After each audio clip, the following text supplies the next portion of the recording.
So ayan, meron naman tayong Barako 3 dito ang gagawin. So ito, ang may-ari nito ay si Boss Christian Miguel. So shout out sa iyo, boss. And then, shout out na rin kay Karepa TV. So andito siya ngayon. At ayan, ang gagawin natin dito ay mag-a-adjust tayo ng minor. Tapos, i-reset natin. Then, tatanggalan natin ng one-way bulb. Tapos, yung banjo bolt. And then, yung kanyang headlight switch. So, yun.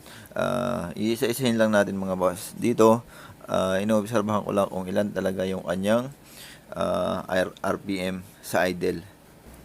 So, kalimitan naman talaga kapag ganitong Barako 3 medyo mataas yung minor. So, ibababa natin. Kalimitan 1 complete turns pa kanan ang gagawin natin dyan mamaya doon sa kanyang throttle body para bumaba siya ng mas mababa doon sa dati. At yun, doon sa mga may Barako dyan na hindi pa kabisado mag-adjust ng minor. So, ganito lang yun mga boss. Ikot nyo pa kanan. Tapos, estimate nyo 1 complete turns kasi maliit lang yung ating allowance. Basta pag ikot niya 1 complete turns, makukuha nyo na mas mababa na ng halos 1,000 RPM kapag ganun ang ginawa nyo. Tapos, syempre, papakiramdaman nyo yun bago kayo mag-settle kung okay na talaga.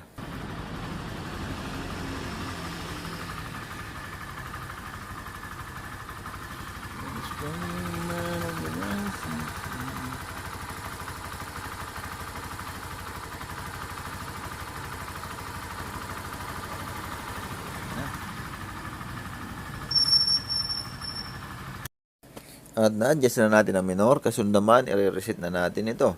So, sa pagre-reset mga boss, may mga kanya-kanyang diagnostic tools tayong mga ginagamit. Pero ako, ito, sa pag-reset, yung kulay pula lang itong Baker. Pero minsan ginagamit din natin yung ating isa pang diagnostic tools. Pero ito, mabilis lang itong pang-reset.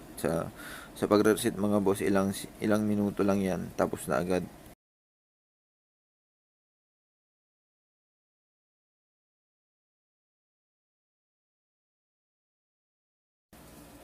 At so ayun, tapos na itong pagre-reset mga boss. Ang gagawin naman natin, tatanggalin na natin yung kanyang diagnostic port.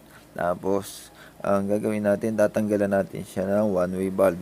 So, sa pagtatanggal ng one-way valve mga boss, kalimitan talaga may mga nagtatanong kung meron daw side effect. Ang mangyayari lang mga boss, kapag tinanggal nyo, tapos nag-full tank kayo ng sobra doon sa filler neck, doon sa pinakaliig, aawas yan doon sa drain tube.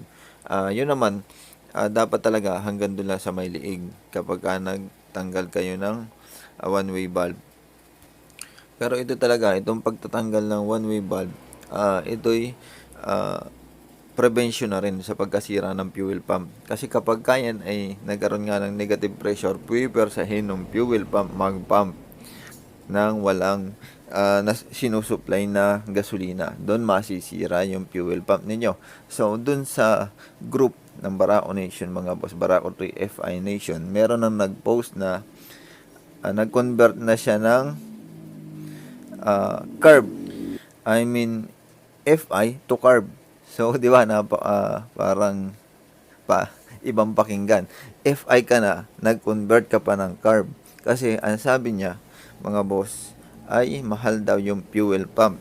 So, nasira ata yung fuel pump. Hindi naman natin alam mga boss, yun ay base lang doon sa nakita ko na nagpalit nga siya ng yung FI niya, ginawa niyang carburetor. Pina-convert yata or siya na ang nag-convert. So, ang problema daw, yung fuel pump mahal. So, ingatan nyo nga yung fuel pump sa pamamagitan ng paggagawa ng ganito, yung pagtanggal ng one-way valve, ma-prevent nyo ang pagkasira ng fuel pump ng Barako 3 ninyo. Kasi yon, iisipin ninyo, FI ka na, nagpa-convert ka pa ng carb. Ang katuwiran nga ng may-ari, mahal yung maintenance ng FI, yung fuel pump. So, yun, meron tayo mga preventive measures para mabawasan or males yung pagkakasira ng fuel pump. So, ito na yon mga boss. Tanggalin nyo yung one-way valve para hindi mapwersa yung fuel pump ng Barako 3 ninyo. Kasi ang fuel pump mga boss, fuel pump assembly ay nasa 9,000 plus halos malapit na sa 10,000. So yun, ingat-ingat lang kayo sa fuel pump. Kaya yun, pwede nyong gayahin to, tanggalin yung one-way valve. So kasunod naman ito, bubutasan na rin natin yung kanyang banjo bolt.